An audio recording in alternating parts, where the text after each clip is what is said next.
আসসালামু আলাইকুম বন্ধুরা, কেমন আছো? আশা করি সবাই ভালো আছো। আর আমি আল্লাহর অসীম রহমতে আমিও খুব ভালো আছি। তো চলো, আমি বিকেলের চটজলদি আমার বাচ্চাদের জন্য আলু পরোটা বানানো, একদম ঝামেলা ছাড়া, খুব তাড়াতাড়ি।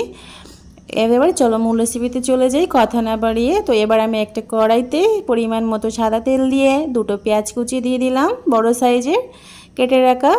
এটাকে ভালোভাবে হালকা করে ফ্রাই করে নিয়ে পেঁয়াজটাকে এবার আমি এক আঁটি মতো ধনিয়া পাতা কুচি দিয়ে আবার একটু ভাজা করে নেব।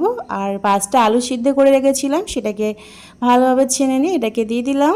দেওয়ার পরে স্বাদ অনুযায়ী লবণ, একটা কাঁচা লঙ্কা, হাফ চামচ কাশ্মীরি লঙ্কা গুঁড়া, হাফ চামচ হলুদ গুঁড়া। আপনারা চাইলে ঝালটা কম বেশি বাড়িয়ে নিতে পারেন। আমার বাচ্চারা খাবে সেহেতু আমি কম ঝালটা অ্যাড করলাম। তো আলুটা আমি ভালোভাবে ফ্রাই করে নিলাম। নেওয়ার পরে একটা শুকনো পাত্রে আমি আড়াই বাটি মতো গমের আটা নিয়েছি। এবার আপনারা চাইলে ময়দা দিয়ে বানাতে পারেন। তো আমি এখানে 2 টেবিল চামচ সাদা তেল দিয়ে ভালোভাবে মাখিয়ে নেওয়ার পরে যে আলুটাকে আমি বানিয়ে রেখেছিলাম সেইটাকে দিয়ে ভালোভাবে একটা ডো বানিয়ে নেব। তো বন্ধুরা, একটাই অনুরোধ, তোমরা স্কিপ করে দেখবেন না, ফুল ভিডিও দেখার জন্য অনুরোধ রইল। তো এবার আমি একটা ভালোভাবে ডো বানিয়ে নেব। তো বন্ধুরা, যে যেখান থেকে পারে দেখতে, দেশ বা বাইরে বিদেশে, তাদেরকে তো অসংখ্য অসংখ্য ধন্যবাদ। নতুন পুরনো বন্ধুদের অসংখ্য অসংখ্য ধন্যবাদ। আর যারা আমার নতুন বন্ধু হয়েছে তাদেরকেও অসংখ্য ধন্যবাদ দেখার জন্য। তো এবার আমি লুচির মতো কেটে নেব, রুটির মতো সরি। এবার আমি বেলে নেব পাতলা করে, খুব বেশি মোটা করব না আমি। তো আমার যে রেসিপিটা যদি আপনাদের ভালো লেগে থাকে, লাইক করো, কমেন্ট করো।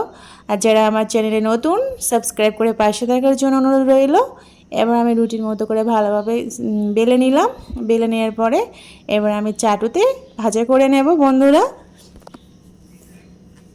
এবারে আমি দিয়ে দিলাম, চাটুটা গরম হয়ে গিয়েছে। এবার পরোটাটা দিয়ে দিলাম। দেওয়ার পরে এক পিঠ গরম হয়ে গেলে উল্টিয়ে দিয়ে এবারে আমি সাদা তেল দিয়ে হালকা করে ভাজা করে নেব, লাল লাল করে। তো বন্ধুরা, দেখতে পাচ্ছ আমার পরোটাটা হয়ে গিয়েছে, আলু পরোটা, একদম খুব তাড়াতাড়ি। তো আমার বাচ্চার খাওয়ার সুবিধার্থে আমি ছুরি দিয়ে পিস করে কেটে দিলাম। এবার আমি টক দই দিয়ে পরিবেশন করব আমার বাচ্চাদের। তো এইভাবে সেম পদ্ধতিতে সবগুলো বানিয়ে নিলাম।